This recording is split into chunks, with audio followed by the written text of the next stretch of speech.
हे दोस्तों, कैसे हो? और मैं फिर से आ गया इंटरनेशनल आयरन मैन के एपिसोड्स लेके, और ये है एपिसोड 4। स्वागत है आप लोगों का इस वीडियो में। और ये वीडियो का स्टोरी स्टार्ट करने से पहले ही मैं आप लोगों को बता देता हूँ कि मैं जो Q&A वीडियो बनाने वाला था उसके लिए क्वेश्चंस बहुत ही कम आए हैं और आप लोगों ने सारे कमेंट्स किए हैं। तो मैं सोच रहा हूँ क्यों ना और थोड़ा सा टाइम दिया जाए, और उसके बाद मैं ये सीरीज़ कंप्लीट होने के बाद या फिर ये सीरीज़ के फिनाले के साथ मैं Q&A वीडियो बनाऊँगा। और तब तक मैं थोड़ा इंतज़ार करूँगा आप लोगों के क्वेश्चंस के लिए, और आप लोगों का कमेंट वीडियो भी मैं उसी के साथ बनाऊँगा। तो चलिए शुरू करते हैं इंटरनेशनल आयरन मैन के एपिसोड 4 का स्टोरी। और ये स्टोरी लाइन एक्चुअली जो हम लोग देख रहे थे लास्ट एपिसोड तक देखे है, कैसेंड्रा गिलेस्पी के साथ टोनी स्टार्क का जो अनबन चल रहा है, जो फाइट चल रहा है अभी प्रेजेंट में, ये स्टोरी का ये वाला घटना थोड़ा एक हफ्ते पहले से शुरू होता है। उसके एक हफ्ते पहले जहाँ पे टोनी स्टार्क अपने एआई मतलब अपने आर्टिफिशियल इंटेलिजेंस फ्राइडे को बोलता है कि उसके बायोलॉजिकल जो पेरेंट्स है, असली में जो माँ बाप है, पिता माता है, उन लोगों के बारे में सर्च करने के लिए ऑनलाइन पे, और उन लोगों के डेटाबेस के साथ मैच किया कोई भी डेटाबेस निकालने के लिए। तो तब वो फ्राइडे जो इसका एआई है वो बोलती है कि उसने ऑलरेडी ये सर्च चालू कर दिया है और पूरे वर्ल्ड वाइड में ये सर्च चल रहा है। ये थोड़ा सा टाइम लग रहा है, लेकिन ये सर्च जो करने वाला है टोनी स्टार्क, उसे पहले से ही पता था। टोनी स्टार्क के जो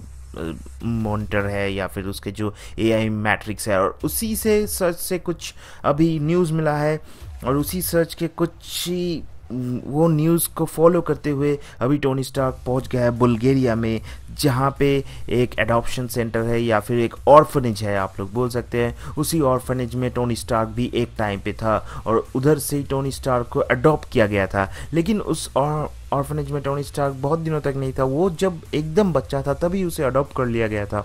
तो वो ऑर्फनेज में पहुंचते ही सारे बच्चे उस ऑर्फनेज के उससे घेर लेते हैं और उससे बातें करने लगते हैं। तब टोनी स्टार्क के पास उधर से एक थोड़ी सी उम्र में ज़्यादा औरत आती है, उसका नाम है एना, और वो आके बोलती है कि वो उसे पहचानती है और वो उसको हेल्प करेगी।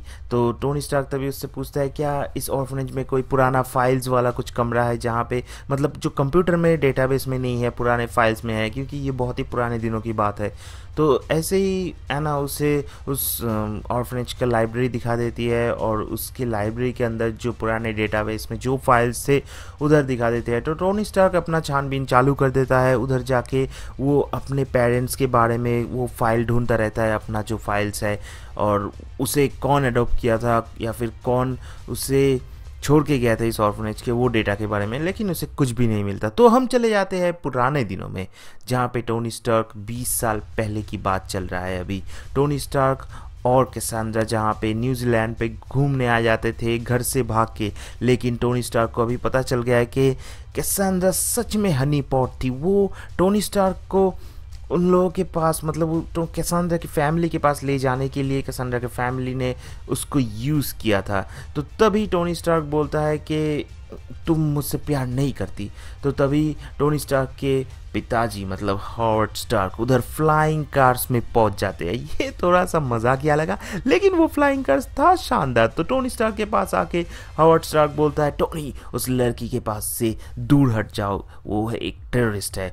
और तब टोनी इससे मानता नहीं है, लेकिन उसके पिताजी उसको बोलता है, देखो सबके सामने मुझे शर्मिंदा मत करो, मेरे बात सुन लो। और तभी वो अपने फ्रेंड डगन को भी ऑर्डर देता है, और डगन बंदूक तान के कैसेंड्रा को बोलता है, मैडम उधर से हट जाइए। और टोनी स्टार्क को लेके हॉवर्ड स्टार्क तभी उधर से साइड होने लगते हैं, और लेकिन उधर तभी हाइड्रा का अटैक हो जाता है। लेकिन हम लोगों को पहले समझ में नहीं आता है कि वो हाइड्रा अटैक था। हाँ, मैंने ऑलरेडी आप लोगों को बोल दिया, लेकिन बाद में हम लोगों को समझ में आता है, जबकि वो गुंडे हमेशा की तरह साले हाइड्रा हाइड्रा बोल के चिल्लाने लगे। लेकिन टोनी स्टार्क के पिताजी हॉवर्ड स्टार्क तभी एक इनविजिबल शील्ड क्रिएट करके अपने आप को संभाल लिया, उन लोगों के पास भी संभाल लिया, और इसी तरह वो लोग बच जाते हैं तभी।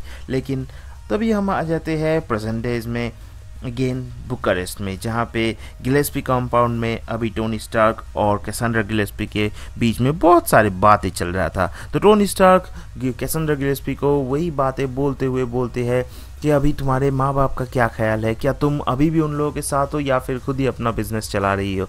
तो कैसेंड्रा बोलते हैं, नहीं, वो लोग अभी मर चुके हैं। तो टोनी बोलता है, ये तो पता चला, ओके, इसीलिए तो हम लोग फिर से एक होने वाले हैं क्या, क्योंकि तुम्हारे वो माता पिता तो मर चुके हैं, लेकिन उन लोगों का ये भी क्या सच में है या फिर ये भी कोई मतलब रचाया हुआ घटना है? क्योंकि जब हाइड्रा ने अटैक किया था वो भी शायद ऐसा भी हो सकता है, हाइड्रा ने तुम्हें किडनैप कर लिया था, फिर एक रैंसम मनी के अगेंस्ट तुम्हें छोड़ दिया था और तुम्हारे माता पिता वो पैसा हाइड्रा वालों को दे दिया था, या फिर वो हाइड्रा वाला अटैक भी एक रचाया घटना था, या फिर तुम हाइड्रा के साथ रह के ऐसा बन गई हो। ऐसा टोनी स्टार्क तीनों ऑप्शन दे देता है उसको। और बाद में टोनी स्टार्क को अभी ये भी पता चल जाता है कि कैसेंड्रा ने अभी कोई तो सीक्रेट बटन दबा के उसके मैंड्रॉइड्स को बुला लिया है, जो कि उसके बॉडीगार्ड्स थे थोड़ी देर पहले तक भी। तो टोनी स्टार्क बोलता है कि मुझे पता है कि तुमने ऐसा कर लिया है, लेकिन उसके लिए 3 मिनट अभी तक बाकी है और तुम मुझे कन्विंस कर सकते हो कि मैं तुम्हारे बात कैसे मानूं, या फिर मुझे आंसर्स चाहिए कि एक्चुअल में मेरे माता पिता कौन है, क्योंकि वही सुराग मुझे तुम्हारे तक ही खींच लाई है। तो कैसेंड्रा बोलती है कि देखो मुझे तो आज ही पता चला है कि तुम अडॉप्टेड हो, मुझे तो ये भी पता नहीं। तो टोनी स्टार्क को ये भी एक अच्छा ट्विस्ट लगता है और वो बाद में बोलता है कि तुम जितना भी कुछ कर लो ये मैंड्रॉइड्स तो इधर आने ही वाले हैं। और कैसेंड्रा भी बोलती है कि देखो तुम ये मैंड्रॉइड्स इधर आ जाएंगे और तुम मर जाओगे, इससे तुम बच नहीं सकते। और मैं इतने दिनों तक शील्ड से सब जगह से बच के आ रहा था, कोई भी मुझे 20 साल तक कोई भी मुझे ढूंढ नहीं पाया, लेकिन आज तुम्हारे साथ मेरा मुलाकात होके मुझे सब लोगों ने ढूंढ लिया है अभी। तो टोनी स्टार्क बोलता है तुम शायद इतने दिनों तक बहुत शातिर थी, या फिर सभी कोइंसिडेंस था कि कोई तुम्हें ढूंढ नहीं पाया है।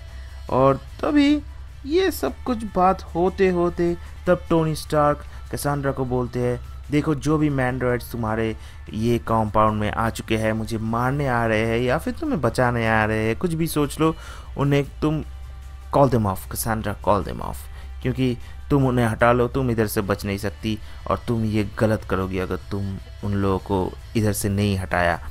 तो तब कैसेंड्रा बोलती है देखो मेरा सब कुछ रेपुटेशन ये सभी स्ट्रेंथ के ऊपर खड़ा है, आज अगर मैं उन लोगों को कॉल ऑफ कर लेता हूँ, वो लोग तुम्हें नहीं मारेंगे तो मेरा रेपुटेशन मिट्टी में मिल जाएगा, क्योंकि मैं किसी दुश्मन को नहीं छोड़ता और इन लोगों के सामने टोनी स्टार्क तुम ही मेरे दुश्मन हो, मैं तुम्हें भी नहीं छोड़ूंगा, अगर तुम्हें छोड़ दिया तो ये लोग मुझे बुरा मान जाएंगे और मेरी बात कभी नहीं सुनेंगे।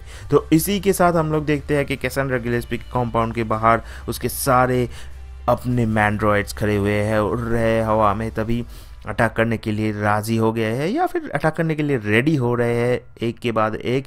और इसी के साथ ख़त्म होता है इंटरनेशनल आयरन मैन का एपिसोड 4।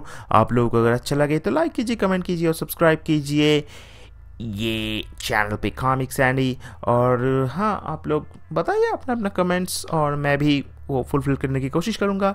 और इसी के साथ ख़त्म करते हैं अभी का वीडियो, बहुत बक बक कर लिया, चलो गुड नाइट भाइयों, गुड नाइट।